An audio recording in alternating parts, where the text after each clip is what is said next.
nggak usah NU-NU-an, yang penting Islam katanya.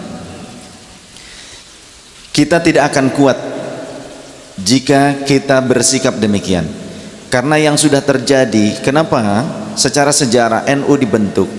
Karena ketika para ulama-ulama yang membentuk NU ini, mereka ketika masih belajar di Makkah, salah satu pengajar di Makkah pada saat itu eyang saya, ayah dari kakek saya, Sayyid Ahmad Zakaria, mengajar di Babus Salam, diberikan rumah oleh Syarif Hussein di Jabal Gubes. Beliau salah satu mufti di Masjidil Haram. Tinggalnya di Arab Saudi itu sekitar 21 tahun, tapi mengajar di Masjidil Haramnya sekitar 13 sampai 17 tahun. Selebihnya pernah tinggal di Mesir, pernah tinggal di Persia, pernah tinggal juga di Syam, begitu. Mereka seperti Mbah Wahab Hasbullah, Mbah Hashim Asy'ari, ketika pulang ke Indonesia, mereka membawa amanah dari guru-gurunya yang asli Indonesia, Syekh Nawawi Al-Bantani, Syekh Ahmad Khatib bin Abdul Ghaffar Asy-Syambas, Mursyid Thariqah Qadiriyah wa Naqsyabandiyah, asli Indonesia, Syekh Arsyad Al-Banjari, yang mereka mengajar di Masjid Nabawi, mengajar di Masjidil Haram. Pada saat pemberontakan terjadi di sana, termasuk eyang saya itu ikut melawan pasukan Inggris. Pasukan Inggris yang ikut membantu keluarga Ibnu Saud untuk memberontak. Yang sebelumnya tidak berhasil, Muhammad bin Saud, kemudian dilanjutkan oleh cucunya Abdul Aziz bin Saud. Yang saya ikut serta dalam melawan pemberontakan tersebut, perang saat itu, ya. Nah, apa perangnya hanya dengan orang Arab yang Badui itu? Ternyata justru berperang dengan tentara Inggris. Kenapa tentara Inggris bisa datang ke Arab, belum jadi Saudi? Karena mereka lah yang menjadi dalang dari pemberontakan yang terjadi, yang kemudian kita ketahui saat ini juga Irak hancur, kemudian Mesir juga porak-poranda, Syam juga porak-poranda, Libya hancur.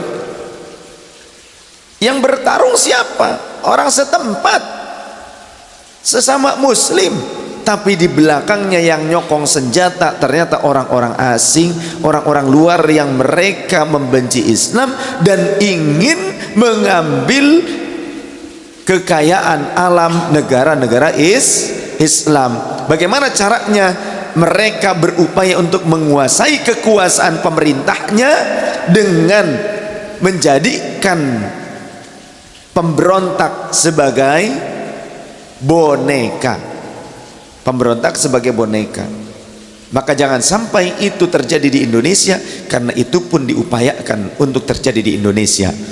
Maka para ulama-ulama tersebut, santri-santri yang ada di Mekah, di Madinah, pulang ke Indonesia membuat satu jam'iyah yang besar untuk menguatkan Ahlus Sunnah wal Jamaah, karena di sana sudah direbut, Syarif Husainnya jatuh tumbang, kemudian dibuang ke Yordania, jadi negara Yordania. Dulu belum jadi negara dulu, ya.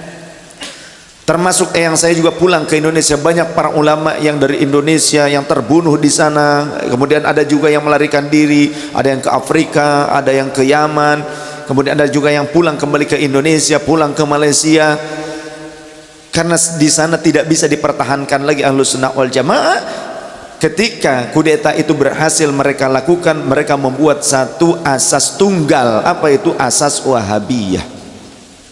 Asas tunggal inilah yang kemudian menghancurkan bangunan-bangunan, kubah-kubah dari keluarga Rasul, istri Rasul, putra-putra Rasulullah yang ada di Baqi, yang ada di Ma'na, karena dianggap akan memicu kesyirikan.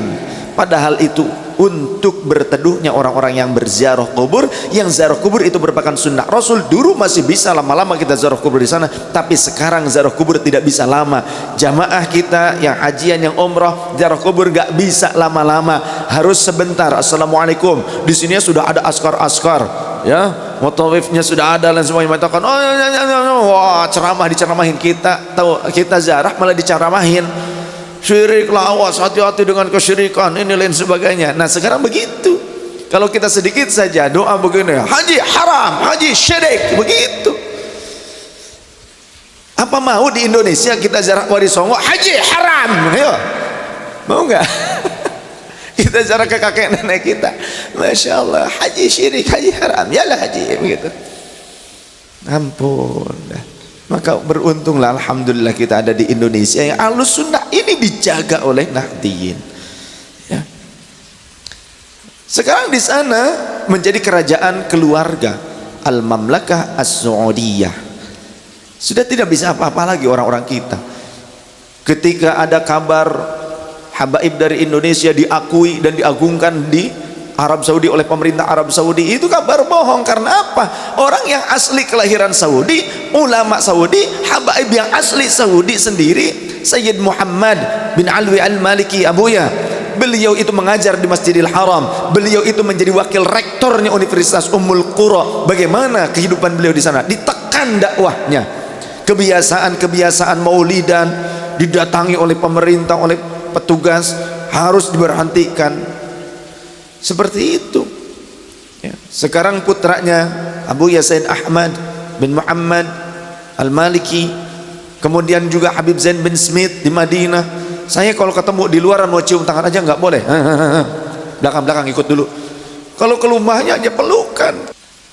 Begitu baik ketika di rumah, wah luar biasa. Tapi di luaran karena apa? Banyak intel-intel mata-mata yang memfitnah beliau, difitnah mengajarkan kesyirikan.